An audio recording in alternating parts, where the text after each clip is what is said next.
Bom, pessoal, meu nome é Roberto Carvalho, eu sou gestor de núcleo habitacional e a gente está desenvolvendo um trabalho aqui que, na verdade, é uma troca de informações, tá? Costumo dizer que a gente que trabalha com condomínios, a gente trabalha basicamente com atendimento, né? Então, conhecimento técnico, cada um tem o seu, alguns de forma mais apurada, outros um pouco menos, mas a essência do nosso trabalho é o atendimento, né? Então, a gente dividiu aqui a palestra em 3 situações, tá? A gente vai começar a falar um pouquinho de normas técnicas, porque não há como falar em obras se a gente não falar um pouquinho das normas técnicas. Depois a gente entra efetivamente no papel do zelador e do gerente predial, e aí o último módulo a gente abre para dúvidas, tá? Em 2015, tá? O que aconteceu? Houve uma edição total na NBR 16280. Então tudo que foi escrito em 2014, tá? Foi excluído, e aí essa revisão cancelou integralmente a NBR de 2014. Tá? Em 2014, o síndico ele era o responsável também por aquela obra. Se acontecesse alguma coisa no edifício, além do engenheiro responsável, além do proprietário, o síndico também responderia como responsável. Hoje não, o síndico já não responde mais como responsável. Tá? Então, basicamente aqui, ó, dentre as principais mudanças estão o fim da responsabilidade do condomínio de designar um profissional técnico para analisar as modificações que alterem ou comprometam a segurança. Então, o papel do zelador. Vamos lá. Eu coloquei o seguinte, tudo ao mesmo tempo agora. Estou falando alguma mentira? Não, né? Porque tudo que chega para vocês é tudo de uma vez, tem que ser resolvido tudo na hora, não é isso? É tudo urgente, é tudo para ontem. Estou falando alguma mentira? É isso, né? Vocês são os heróis, gente, vocês que não sabem. E aqui são as ART e RRT, tá? Uma é expedida por engenheiro, tá? E a outra por arquiteto. Então, a anotação de responsabilidade técnica, responsabilidade do CREA, tá? Que regula ali os engenheiros, e o relatório de responsabilidade técnica, que é a ART, que é a RRT, perdão, são os arquitetos que assinam, tá bom? A gente está falando de ART, então vamos lá. O que precisa de ART? Aqui são alguns exemplos, tá? Via de regra, tudo aquilo que muda o projeto original precisa de ART. Via de regra, tá? Então, para dar alguns exemplos para vocês aqui. Troca de revestimento, uso de martelete ou ferramentas de alto impacto. A gente costuma dizer o seguinte, a questão do piso, da troca pura e simplesmente do piso, ela não necessita de uma ART. Quando é que ela necessita da ART? Tá? Quando a pessoa vai lá com um martelete e começa a furar tudo. Não necessita de ART. Pequenos reparos elétricos e hidráulicos que não utilizem ferramentas de alto impacto e não façam alterações na estrutura do condomínio. Essa situação, ó, guardem isso. Não façam alterações da estrutura do condomínio. Basicamente é isso. Tá? Então, qualquer reforma que você for fazer que não altere a estrutura do condomínio, a pessoa vai assinar um termo de responsabilidade e não precisa do arquiteto nem do engenheiro para fazer. No caso da pintura, tá? Não precisa de ART, mas precisa do termo, né, de responsabilidade do condomínio, dizendo o seguinte, olha, eu vou pintar a minha unidade, tá? E é só isso. E ele vai assinar como responsável. Por que é importante isso, tá?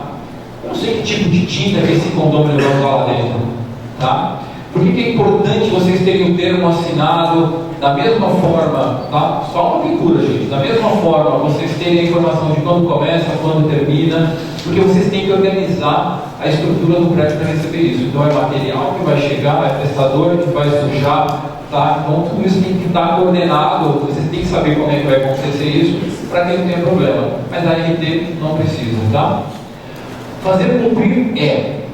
E aí vocês que estão no dia a dia podem me falar se é isso aí ou não, tá? Controle de acesso, gestão da entrada e saída de prestadores, carga e descarga, gestão de entrada e saída de veículos. Existem alguns condomínios que proíbem a entrada de veículo, mesmo para descarga, tá? Então isso vai de condomínio para condomínio, mas é importante que vocês façam esse controle também. Acompanhamento da entrega de materiais, visualizar o que entra, tá? Gente, alguma dúvida? Acho que era isso. Vou abrir para perguntas aqui de vocês, tá? A gente queria passar uma ideia para vocês exatamente de como é que é esse mundo, né? O que acontece nessa condução. O cuidado maior é que o condomínio é o próprio síndico ou membro do conselho, tá? Que passa, transgride as normas, trabalha domingo, feriado, sábado, todos os dias. E aí, quer que a gente vá lá e faça cumprir, não tem mais, Isso é bem complicado, tá? Inclusive a gente, na verdade, a gente não sabe, né? A gente desconfia que em eleições de síndico e conselho as pessoas se candidatam porque elas acham que tem algum benefício, né? E aí, no momento que elas são eleitas, elas meio que querem ter esses benefícios a todo custo. A gente sabe que isso é errado, tá? O que alguns condomínios têm feito, criado comissões de obras para fiscalizar síndico e conselheiros, tá? Nesses casos. Porque quem fiscaliza, né? Você disse, né? Você não vai lá bater de frente com o síndico porque, de repente, se ele não gostar muito da sua intervenção, ele vai lá e você corre o risco de ser demitido, né? Mas eu costumo dizer o seguinte, gente, a verdade é uma só para qualquer um de nós, tá? O que a gente tem que fazer é o nosso papel, né? Então, eu acho que existe uma diferença enorme entre aquilo que você fala e como você fala, né? Então, eu acho que a diferença básica está aí. Você pode abordar o síndico, né? Dizendo que ele está irregular, que está cometendo uma infração, mas você tem que fazer isso com sabedoria, né? Você não pode chegar lá e falar... Você tem que saber falar. Eu acho que isso é o mais importante, né? E sempre procurar passar para ele o seguinte: você foi eleito pelos condôminos, você tem que dar o exemplo. Então, se você não dá o exemplo, como é que você vai cobrar depois que o condômino não faça o que você está fazendo? Às vezes você tem uma obra que não é no seu prédio, é no prédio vizinho. E não tem como a vista implantando o condomínio ali, fazendo a implantação daquele prédio, e aos poucos começa a fazer as suas obras, colocar um piso, quebrar uma parede, e isso começa a interferir no prédio vizinho. Se usa essa norma 1277 de você fazer uma denúncia? Sim. Direito de vizinhança. Sim. Tá, você pode. Na verdade, de novo, né? Não é o gerente predial, o zelador, o síndico que vai ou que deve fazer a denúncia. Qualquer condomínio que se sentir prejudicado pode fazer a denúncia. Mesmo sendo no prédio vizinho. Mesmo sendo no prédio vizinho, não tem problema nenhum. O máximo que vai acontecer é a prefeitura vai lá, se tiver algo irregular, ela embarca a obra. Pois não, Silvio. É isso, a ideia é essa, Silvio, vai tirar dúvidas, vamos lá. Eu trabalho com síndico profissional, então ele tem uma equipe que nos ajuda muito, uma equipe de assistente que sempre está no condomínio. E, então, por via disso, o que acontece? A maioria uma parte dos moradores tem acesso aos e-mails dele, como tem o meu e os secretários deles.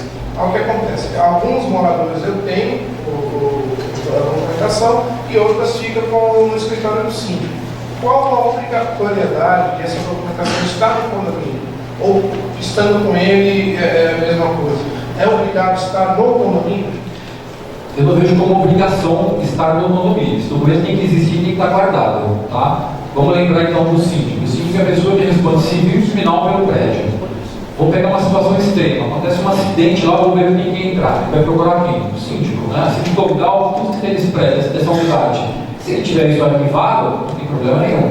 Hoje, com a facilidade de mídia que a gente tem, né? Se você tem lá um arquivo na nuvem, tu baixa no seu celular na hora em qualquer lugar. Então, por isso que eu coloquei, né? Digitalizar e guardar fisicamente, tá? Eu acho que é bacana você ter isso no condomínio, para que você saiba o que está acontecendo no condomínio. Você tenha a informação, tá? Mas o síndico, se ele tiver com esse documento guardado, tranquilo, tá? Não tem problema nenhum, tá bom? O importante é que vocês tenham um histórico da unidade, ou você ou o síndico, tá? Porque no momento que precise, olha, você tem essa informação, abre esse projeto, traz aqui para a gente dar uma olhada, tá? Ou você tem lá no prédio, ou o síndico tem lá nos arquivos dele. Mas é importante que vocês arquivem, tá? Se vocês puderem ter isso com vocês, como o dia a dia são vocês que estão lá, tá? Eu aconselho que vocês tenham lá com vocês. Acho que conversar com o síndico, vamos atualizar aqui essas pastas, você tem os arquivos, fala que tem alguns aqui, a gente vai unificar esses arquivos, eu fico com um aqui, você fica com um lá. Eu acho que é o melhor dos caminhos, tá bom? Porque o prestador de serviço, ele joga o morador contra os funcionários do condomínio. Exatamente. Aí o morador chegava, chegou meu material, o que eu vou fazer agora? Vai voltar. Ah, não, eu vou subir, vou chamar a polícia. Aí o que prevalece lá para nós é a norma do condomínio. Não é lei, mas vira norma.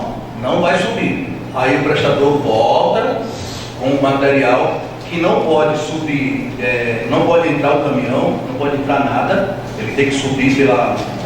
Pegar o carrinho dele lá, descer o material pela rampa e... Aí ele vem fazendo toda a sujeira, né? Porque ele já ficou com raiva, porque ele voltou para lá, então ele fica mais bravo. Então quando ele volta, ele suja todo o hall. O que a gente faz? O morador tem, por sua vez, de ir lá e limpar o hall, porque não temos mais nenhum auxiliar de limpeza dentro do condomínio nesse horário. Já tem. Então ele é notificado e se ele decidir, ele é multado a propriedade habitacional aí. Perfeito. É assim que funciona. Perfeito. Mas é todos os dias isso aí. Eu tenho 400 apartamentos lá, então todos os dias. Rotina, né? Rotina. Porque, via de regra, é o que ele falou, o prestador coloca vocês contra a unidade. Não, mas ele não deixou entrar com o meu material. Na verdade, não são vocês. Existe um horário que tem que ser cumprido. Eles estão fazendo cumprir a convenção de horário. Então isso tem que ficar claro, né? De novo, cada caso é um caso, existem regras, existem horários estabelecidos que não são cumpridos, mas aí você tem que ter um jogo de cintura, que é o que todos nós aqui acho que mais temos, né? Para saber lidar com essas situações adversas. Tá? O meu prédio comercial, e eu tive um problema exatamente como isso que você falou. O que eu faço? Eu não permito que suba o material se não há um projeto aprovado. Se o projeto não foi aprovado, então pode subir, o que vai acontecer, o que ele estava citando. O condomínio vai entrar com o prestador do próprio carro, escondido, e vai iniciar a obra. Então, eu não permito que suba nada, quando tiver o projeto aprovado pelo habitacional. Perfeito. Seu prédio é comercial, né? Comercial a regra é um pouco mais severa, mas não é uma... Assim, isso de novo, tá? Como eu disse aqui inicialmente, a gente aqui não quer ser o dono da razão nem da verdade absoluta, tá? Nosso entendimento, principalmente meu, é que se existe um responsável em receber esse material lá, tá? Eu não posso permitir que esse material suba e seja recebido. Agora, o que ele vai fazer, aí sim, aí eu vou intervir, tá? Porque, por exemplo, se ele entra com um material e de repente não te apresentou a documentação da obra, imediatamente eu notifico ele de apresentar. Se ele não apresenta, eu vou lá e mando ele interromper a obra, foi o que a gente viu. E eu queria, em primeiro lugar, agradecer muito a presença de vocês, tá? A Habitacional está com essa iniciativa de promover esses encontros. De novo, a gente não chama de curso, né? A gente chama de palestra exatamente para isso, né? Para que a gente troque uma ideia, para que a gente veja as experiências aqui uns dos outros e para que a gente possa saber que isso realmente existe, né? Eu espero sinceramente ter contribuído de alguma forma para o conhecimento de vocês, tá? Me coloco à disposição depois se vocês quiserem para esclarecer algum tipo de dúvida, tá? E lembrando sempre do seguinte: a gente trabalha com o ser humano, a gente também é ser humano, a gente é passível de errar, né? Só que pensem sempre que o trabalho de vocês essencialmente é um trabalho que envolve atendimento, tá? E não conhecimento técnico. Se você tem um conhecimento técnico porque você buscou isso, porque você foi lá, estudou, buscou conhecimento técnico, ótimo, utilize isso no seu dia a dia que vai lhe ajudar. Mas se você não tem, coloque no lugar da pessoa, tente entender o problema dela, procure ajuda na administradora, junto ao seu gerente, junto ao próprio síndico, tá? Porque é isso que as pessoas querem ver, na verdade. As pessoas querem ver boa vontade na hora de agir.